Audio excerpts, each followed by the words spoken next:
Hey, it's JP Albano here. I figured I would record this follow-up video to answer some frequently asked questions that we've been receiving from investors on the Enclave at Peachtree City condo development deal.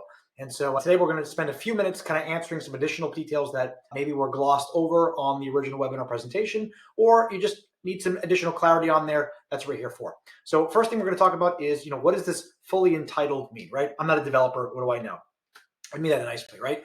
So fully entitlement or entitlement is the process in which, let's use this example.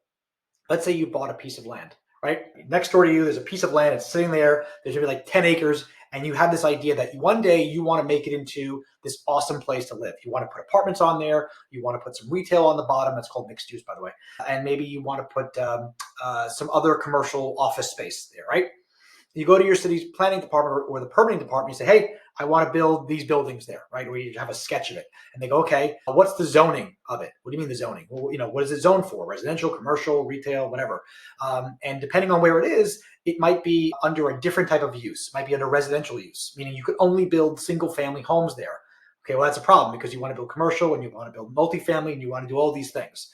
So there's a process in which a person or developer can go in and have the zoning changed. And that takes time and money. And it's a process. The other piece too is if it's just raw land, where is the infrastructure? Where's the sewer? Where's the water supply? Where's the power? Where's the roads? Where's the lights? Where's all those things? It needs to be built. Who's going to build that? Well, you in this case, right? And then who approves that? Well, the city. And what happens if it requires changing the existing traffic lights and traffic flow? Well, that requires more and more work with the city. All of this takes time. And there's an element of risk, right? Because what happens if the city says, no, we're not going to let you do that? Or whatever, something changes along the way, or you're able to do it, but it's so different.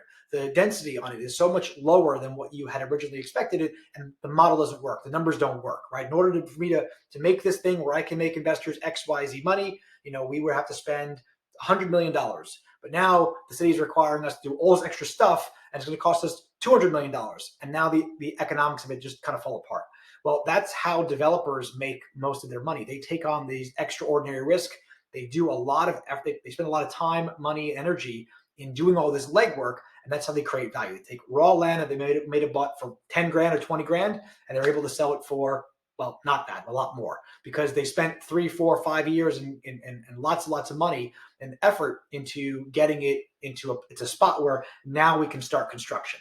And so essentially, the reason why I say this project is fully titled is because all of that work has been done. That's why we're spending $1.6 million for these 2 pieces of land, because all the work has been done already. All the zoning has been done.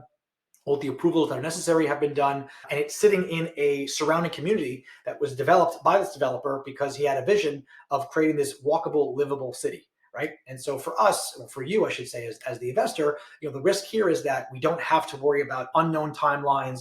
We don't have to worry about whether or not the city's going to allow us to do this because they've approved it. We have the emails, we have the press releases saying how excited the city planning commission was to approve this in Peachtree City because they know that it is sorely needed. So that was entitlement means, and that was what this fully entitled aspect means of this deal.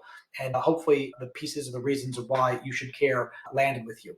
The other piece too is to kind of discuss more about the elements of risk. I was speaking with an investor the other day, and they were asking, like where else can we uncover to make sure that we're kind of looking under all the spots and all the corners to make sure that there's not other things that we have to worry about. Well, I sort of came up with a little bit of a list of things. So I think the first thing to understand for our investors is that when you invest in the deal, when you wire the money from your account into the fund then invests into the operating account for the project, that money isn't spent. A portion of it is $800,000 of the total $2 million that we're raising is required by the bank for us to put as a deposit or to pay for the $1.6 million of land that we're buying. The remainder of that money, the $1.2 million, is used to pay the mortgage payment. So we're taking a loan out to buy this property, and also to pay for the construction bits. And in the beginning, the loan amount is a very, very small amount of money because we're only taking out a loan for the other $800,000. Buying the land for 1.6, putting 800 down, so that's half. The other 800 grand we're paying a loan for, right? And so the actual mortgage payment for that is actually pretty small. However, probably in month 2 or month 3, depending on when we get the permitting approved, we'll make our first draw request from the bank. And that's when we'll request, I think it's about $500,000, if I remember correctly, from the lender so that we can start doing the groundbreaking and start to do the foundation and the parking garages underneath the buildings. And so, we're spending little chunks of money at a time. Like we're not, we don't, how do you eat elephant? Little bites at a time, right? We're not eating the entire elephant in one full swoop. So what that means for you as an investor is your cash, it sits in an escrow account. We're only using that to pay the mortgage.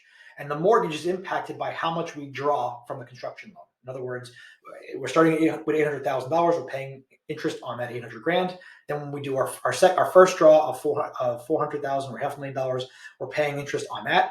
And then when we do our next draw the following month, and the next draw, and the next draw, and the next draw, and then we get to the point where each month the mortgage payment gets bigger and bigger and bigger and bigger until really we're at the point where we've pretty much almost finished completion of the project, and we start selling the units. We start selling, condo number 1, condo number 2, and we start getting cash in the bank from that.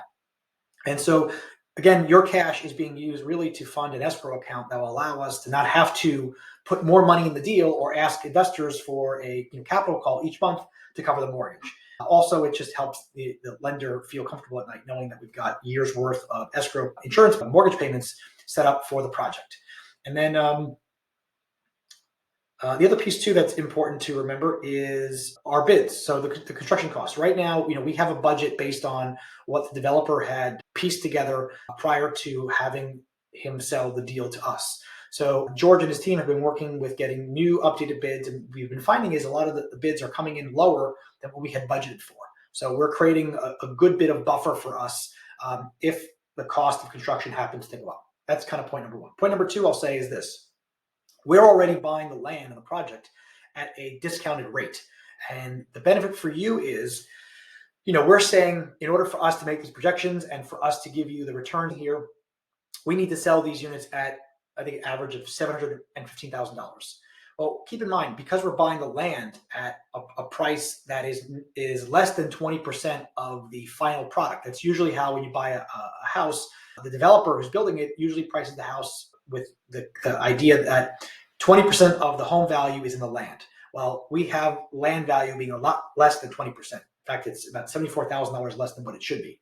So we have this $74,000 buffer to work with if we're not able to get that sale price on average of $715,000. So we've got some extra cushion there to work with for each unit. And that's sort of really it. So again, I wanted to provide you with kind of latest frequently asked questions that we're seeing from our investors as of right now. As more come in, we'll be sure to be able to create more videos and share that with you. I'm also here to answer any questions that you have, and looking forward to helping make you money on this project. And I'll see you soon.